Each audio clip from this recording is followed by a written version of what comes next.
রাধা অষ্টমী ব্রত আমরা কিভাবে পালন করব? হ্যাঁ, কেউ বলে অর্ধবেলা দিবস করতে, আবার কেউ বলে সারাদিন উপবাস করতে। এবার আমরা কি করি? অর্ধেক করব না সম্পূর্ণ করব? কি একটা যন্ত্রণা না! সব উপবাস আসলে পরেই একদল আগের দিন করো আর একদল পরের দিন করো। এবার রাধা অষ্টমী নিয়েও কি যন্ত্রণা! একদল এটা একদিনে পড়েছে, রাধা অষ্টমী একদিন, কিন্তু সে নিয়ে আবার যন্ত্রণা। একদল বলে অর্ধেক করো, আরেক দল বলে পূর্ণ ব্রত পালন করো।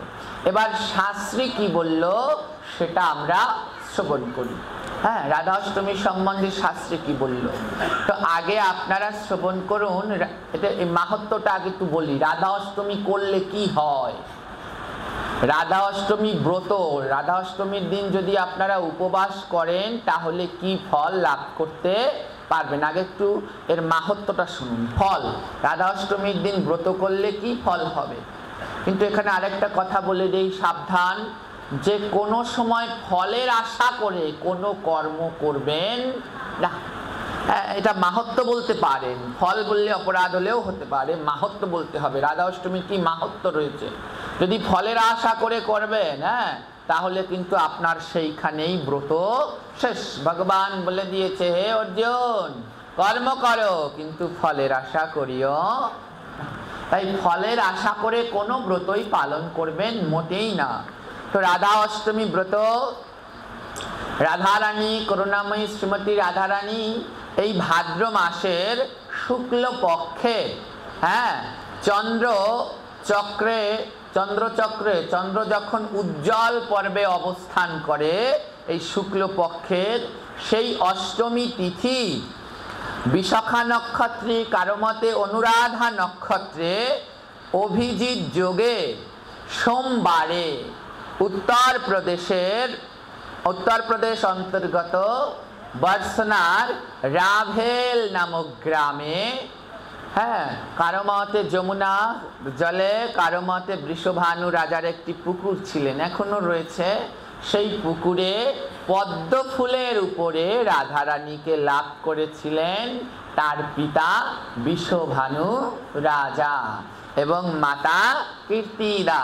হ্যাঁ, এই যে ভগবান, তিনি কিন্তু কারো গর্ভে জন্মায় না, ভগবান আবির্ভূত হয়। তাই রাধারানী আসলেন কোথায়?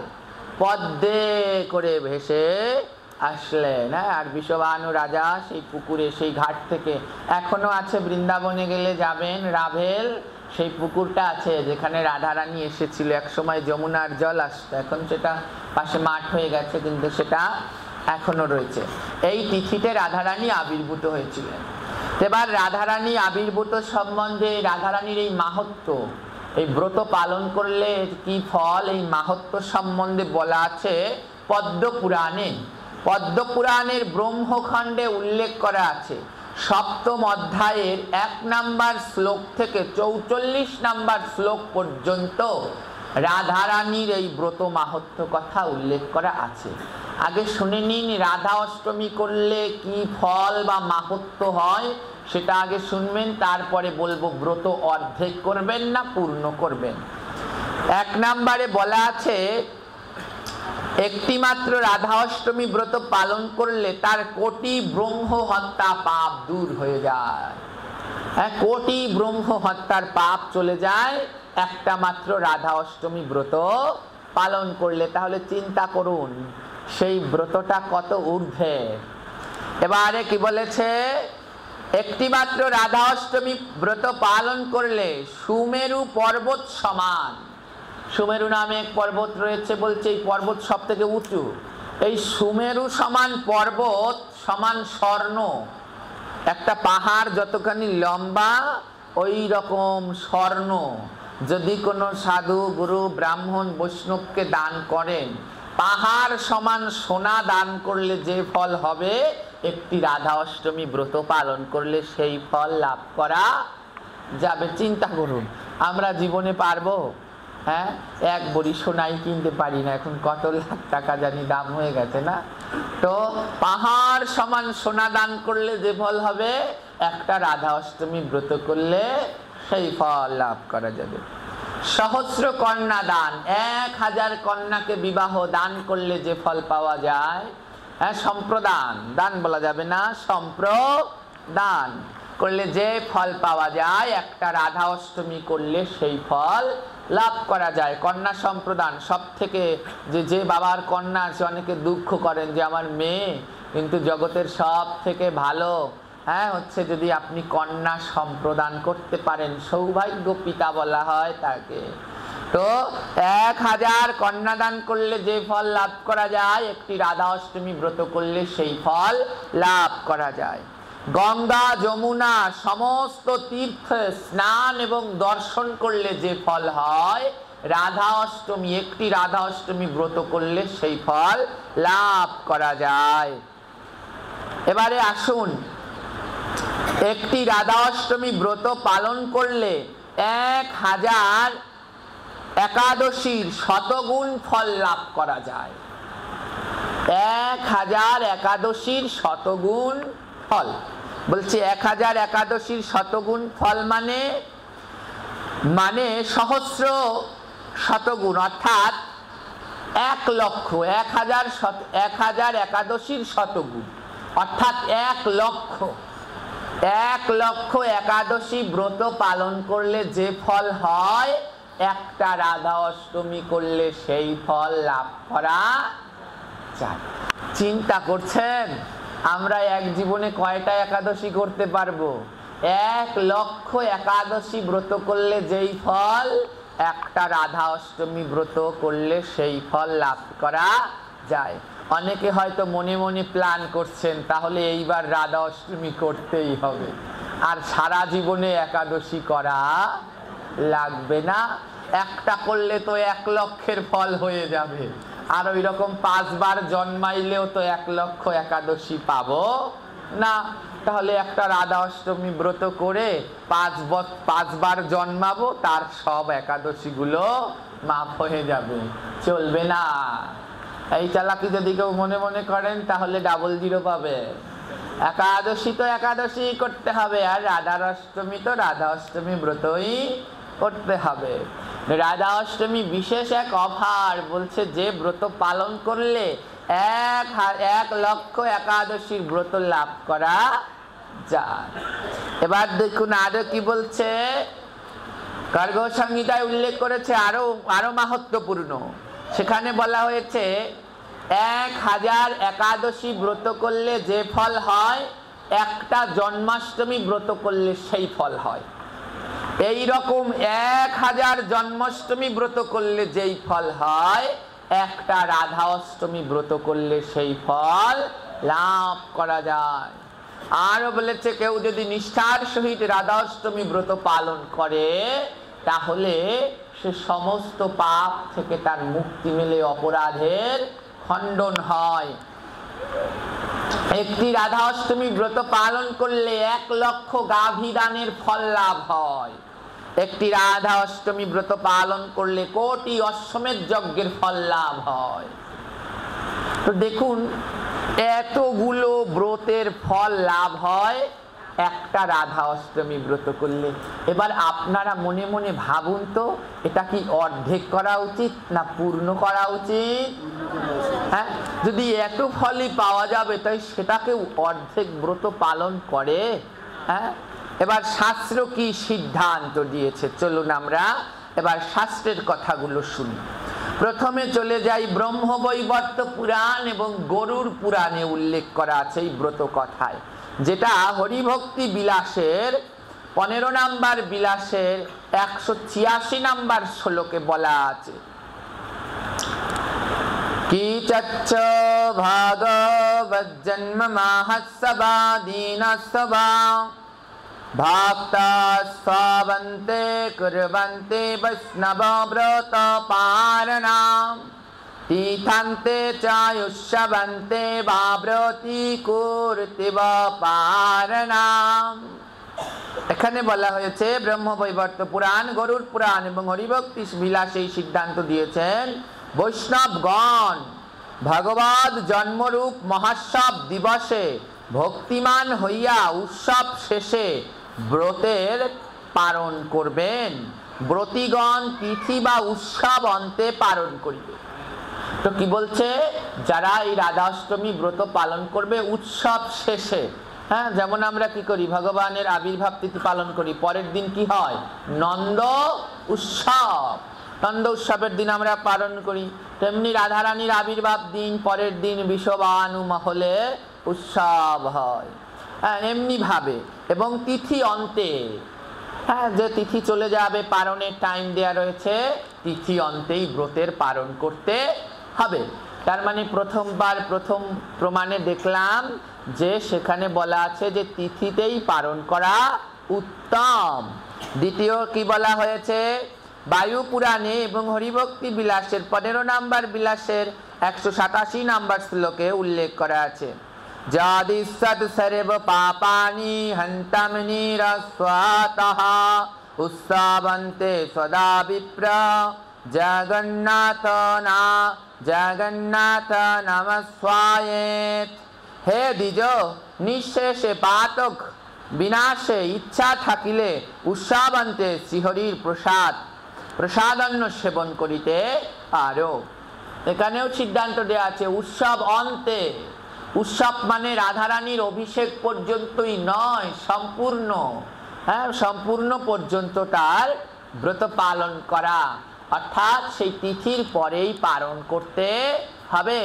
রাধারানী আবির্ভূত হয়েছে দুপুর বেলায়, যখন মধ্য গগনে, হ্যাঁ, একটু আগে আমি বলেছিলাম না, রাধারানী ভাদ্র মাসের শুক্লপক্ষের চন্দ্রচক্র যখন উজ্জ্বল পর্বে অবস্থিত, সেই পর্বের অষ্টমী তিথি বিশাখা বা অনুরাধা নক্ষত্রে সোমবারে, যখন রবি মধ্য গগনে, সূর্য যখন আকাশের মধ্য গগনে, সেই সময় রাধারানী আবির্ভূত হয়েছিলেন।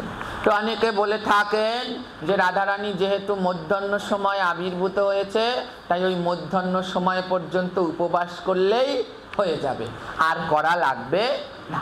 তাহলে ভগবান শ্রীকৃষ্ণ তো রাত্র 12টায় আবির্ভূত হয়েছিল, তাহলে সেই দিনকে কেন পরের দিন পালন করেন? তাহলে তো 12টার পরেই অন্ন খাওয়া যায় কি না? যদি এই নিয়ম বলে যে 12টায় জন্মে আবির্ভাব হয়েছে, তাই 12টা পর্যন্ত উপবাস, তারপরে আর লাগবে না, তাহলে ভগবানও তো সেই রাত্র 12টায় আবির্ভাব হয়েছে, তাহলে ওদিনকেও তো গিয়ে ওই 12টার পরে অন্ন সেবা করা যায়। ভগবান নৃসিংহ সন্ধ্যাবেলায় আবির্ভূত হয়েছে, যারা নৃসিংহ চতুর্দশী পালন করে, তো সন্ধ্যাবেলায় তো অন্ন প্রসাদ পেতে পারেন, পান নাই কেন?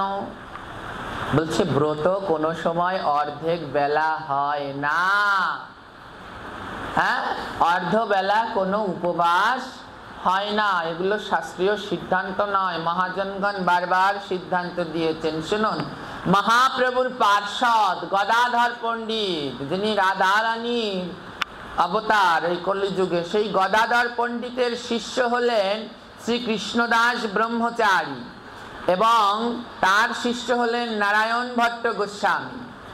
এই নারায়ণ ভট্ট গোস্বামী গ্রন্থ হচ্ছে শ্রী সাধন দীপিকা। এই সাধন দীপিকায় নারায়ণ ভট্ট গোস্বামী উল্লেখ করেছেন, সর্বেষু ব্রতেষু প্রারায়াতে পরনামঃসর্গা,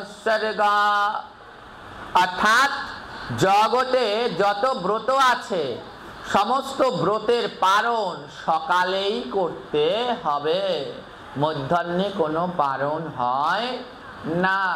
সমস্ত ব্রতের পালনই পরের দিন সকালেই হয়ে থাকবে, ওই দিনে কোনো ব্রত হয় না।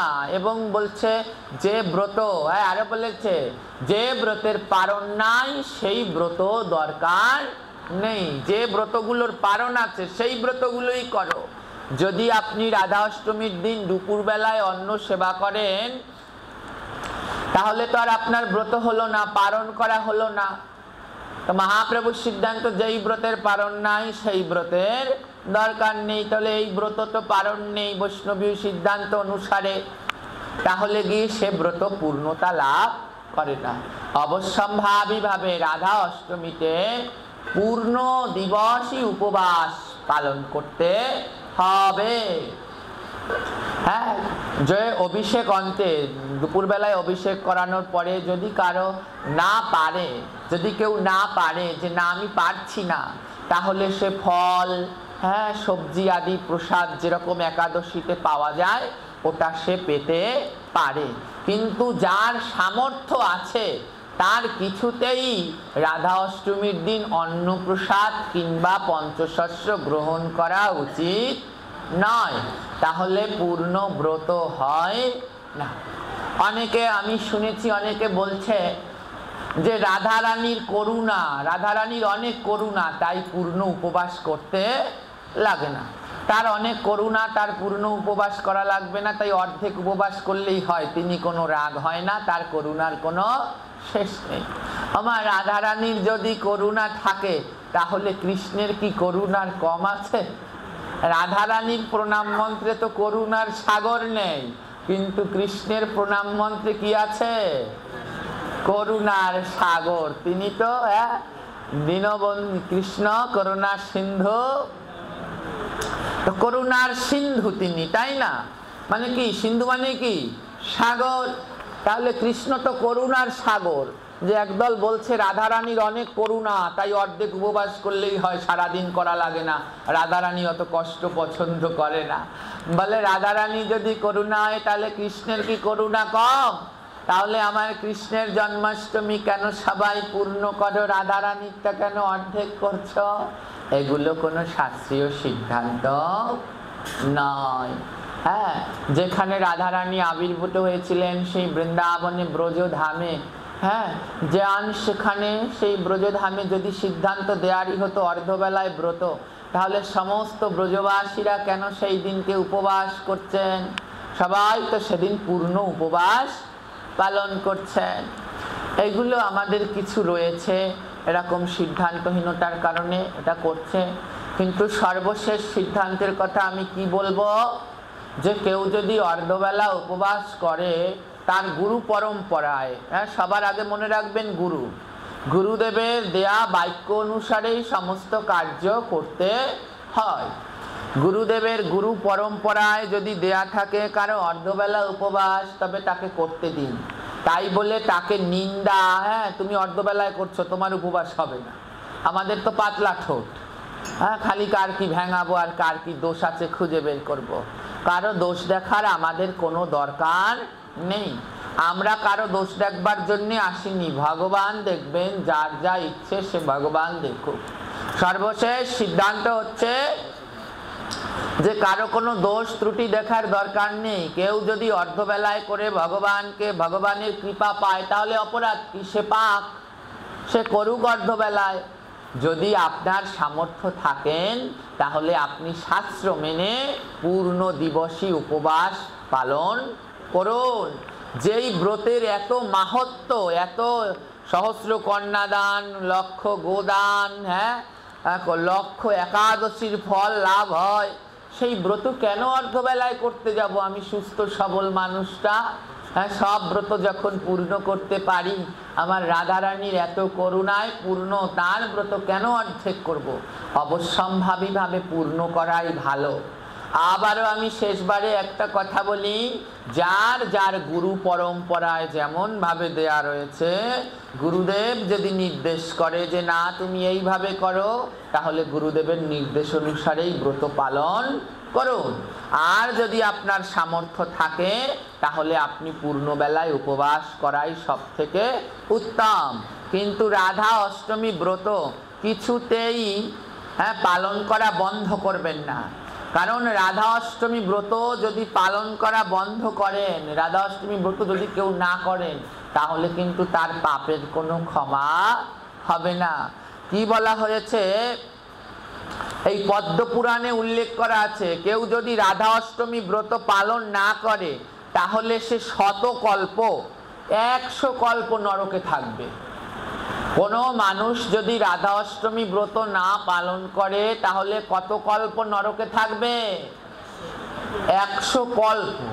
এবার অনেকে ভাবছেন কল্পটা কি? এই কল্প তো বুঝি না, কল্প মানে কি? কল্প কি জানেন? এক কল্প, আমি সংক্ষেপে বুঝাচ্ছি। এক কল্প, কয় কল্প নরকে থাকতে হবে? এক কল্পে আমাদের পৃথিবীর সময় অনুসারে, হ্যাঁ, এক কল্পে আমাদের পৃথিবীর সময় অনুসারে হয় 865 কোটি বছর। এক কল্প সমান আমাদের পৃথিবীর সময় অনুসারে 865 কোটি বছর। এবার বাড়িতে গিয়ে ক্যালকুলেটর নিয়ে হিসাব করবেন।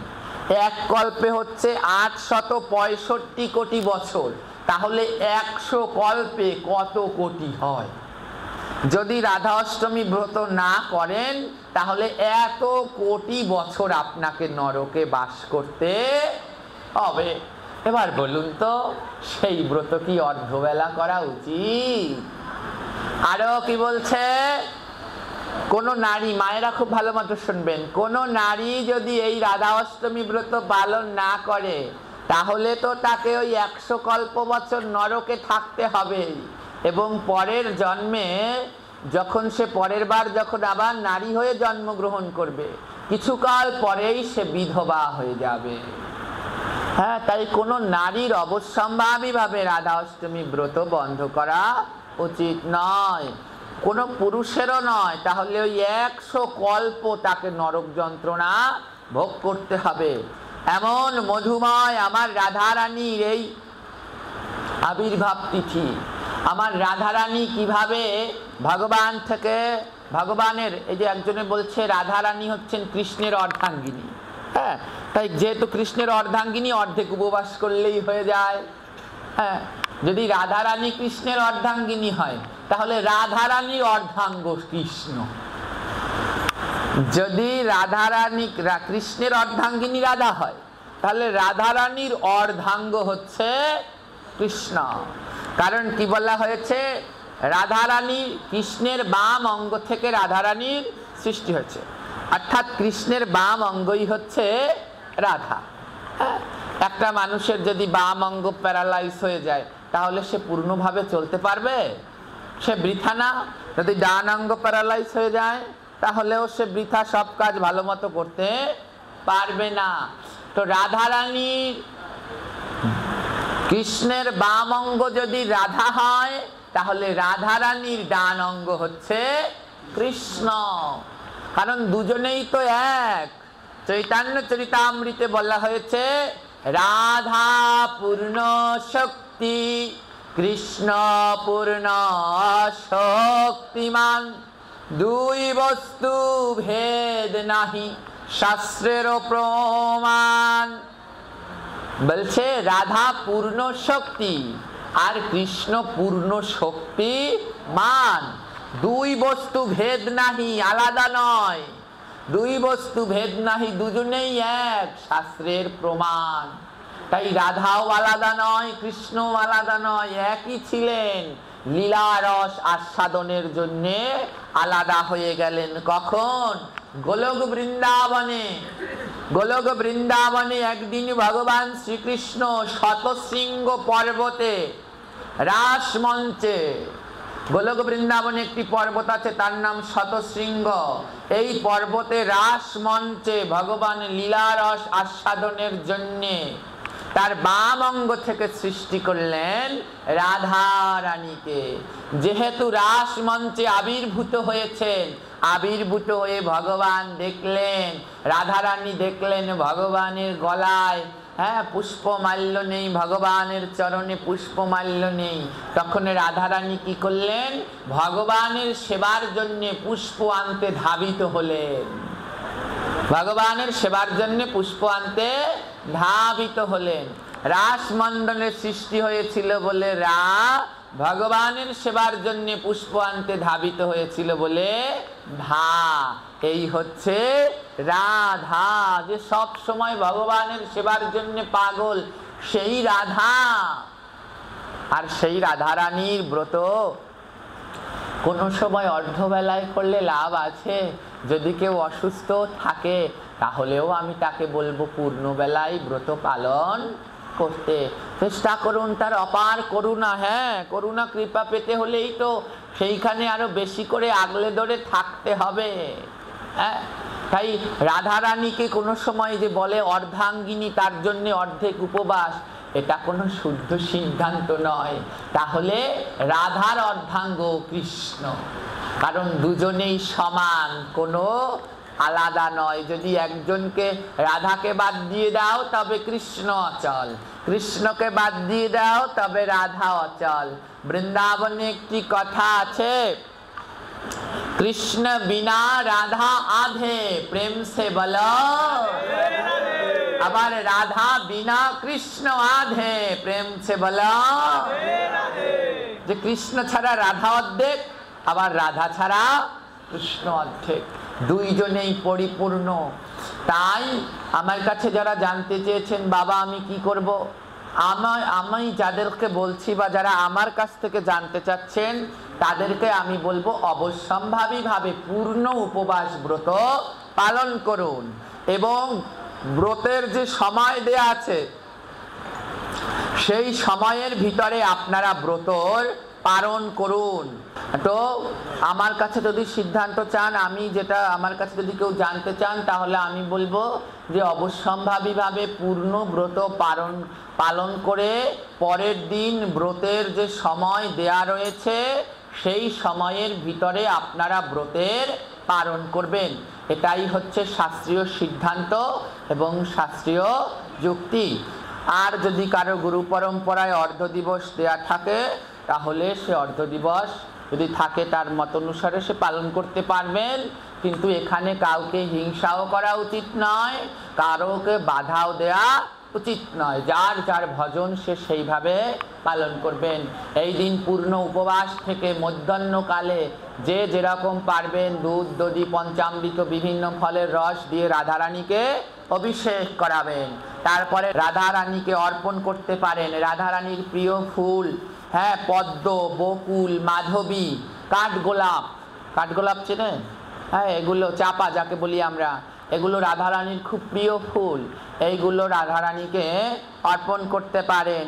রাধারানীর অনেকে বলে রাধারানীর প্রিয়, রাধারানী কি খেতে ভালোবাসেন, কি সেবা করতে ভালোবাসেন। ভগবান শ্রীকৃষ্ণ যা সেবা করতে ভালোবাসেন রাধারানীও তাই ভালোবাসেন, কারণ রাধারানী ভগবানের প্রসাদ ছাড়া অন্য কিছু সেবা করেন না। তিনি তো ভগবানের গোবিন্দকে আগে দেন, তারপরে সেই প্রসাদই রাধারানী পান। তারপরও রাধারানীর আতা বা শরীফা ফল খুব পছন্দের, রাধারানীর কচুর মুখী যাকে আমরা কচুর গাঠি বলি, এগুলো খুব পছন্দ করেন রাধারানী, ব্রজবাসীরা বলে থাকেন, এবং রাধারানীকে এগুলো দিয়ে এই দিনকে ভোগ প্রদান করেন। তো আপনারা এইভাবে রাধা অষ্টমী ব্রত পালন করতে পারেন। তো আমি সর্বশেষ আবারও বলতে চাই যে রাধা অষ্টমী অর্ধবেলা মোটেই নয়, পূর্ণ ব্রত পালন করাই সব থেকে উত্তম। হ্যাঁ, যারা সুস্থ আছেন, শরীর ঠিক আছে, অবশ্যম্ভাবীভাবে পূর্ণবেলা উপবাস করুন। যে নির্জলা পারেন সে নির্জলা করুন, যে নির্জলা করতে অসমর্থ সে দুপুরে রাধারানীকে অভিষেক করানোর পরে চরণামৃত পান করে তারপরে ফল আদি একাদশীর মতো করে ব্রত পালন করুন। সবাই একাদশীর মতো করে, যারা না পারবেন একাদশীর মতো করে রাধা অষ্টমী ব্রত পালন করবেন, সবাই করবেন। 8 থেকে 80 সবাই রাধা অষ্টমীর ব্রত পালন করবেন।